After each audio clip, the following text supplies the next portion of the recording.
السلام عليكم ورحمة الله وبركاته حبيباتي، كنتمنى نلقاكم هذا الفيديو في احسن الظروف والاحوال.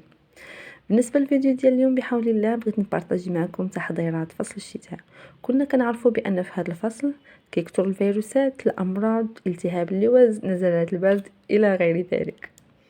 وفي هذا الفيديو بحول الله بغيت نبارطاجي معكم الوصفات اللي عطات معايا نتيجه لسنوات، وممكن تغنيك على بزاف ديال الادويه اللي كتهبط المناعه واللي كدير الويلات في الجسم.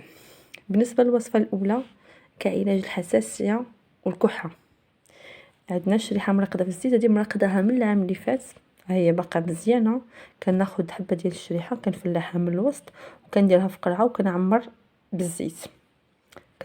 كتبقى مغطيه بالزيت، كتكون كلها مغطيه بالزيت صافي، وكتسدي عليها وما كتخسرش نهائيا ولو يدور عليها العام والعامين.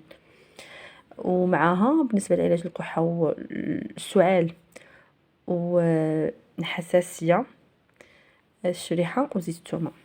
بالنسبه لزيت الثومه حتى هي مرقده عندي من العام اللي فات، باقي ما صايبتهاش هذا العام، باقي عندي غير هاد شويه. ها هي الثومه كي كتبان لكم.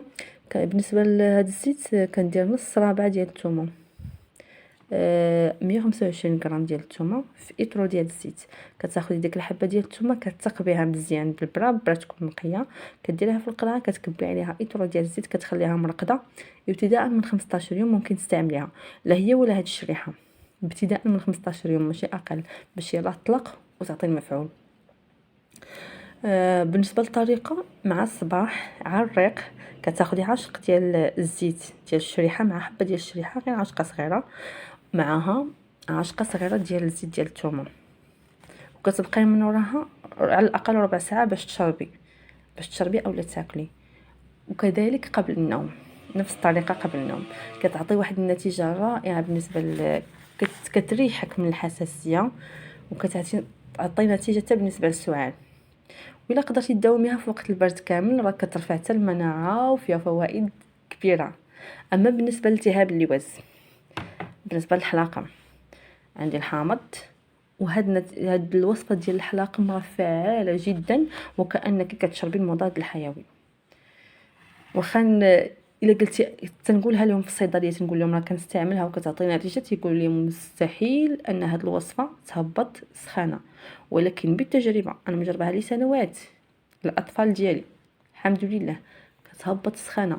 النهار الاول كتهبط سخانه شويه، النهار الثاني كتزيد تنقص سخانه، النهار الثالث سخانه كتختفي.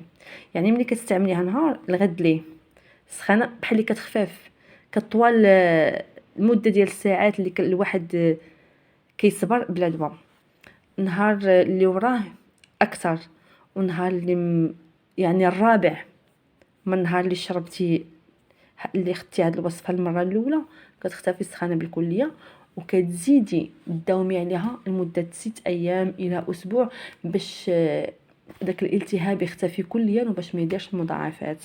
بالنسبه للوصفه كناخذ ربع كاس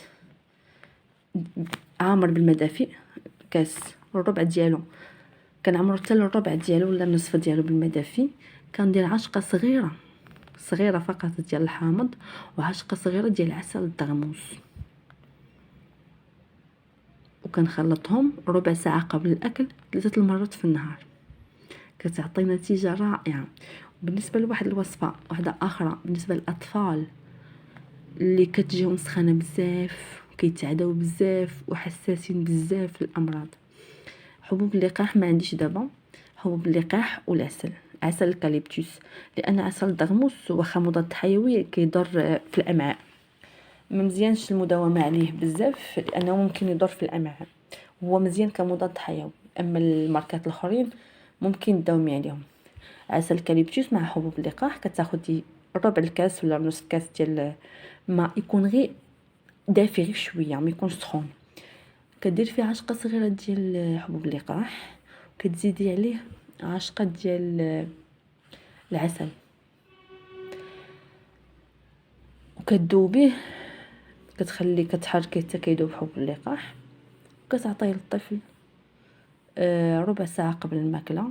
كيفتح الشهيه، كيساعد على النمو، كيرفع المناعه، كيحمي من فقر الدم، مغذي رائع جدا، مكمل غذائي كذلك رائع بالنسبه للاطفال. والناس اللي جربوا راه كيعرفوا بانه كيعاون بواحد الشكل كبير على النمو، وحتى بالنسبه للاطفال اللي ضعيفين راه كيرفع حتى الوزن.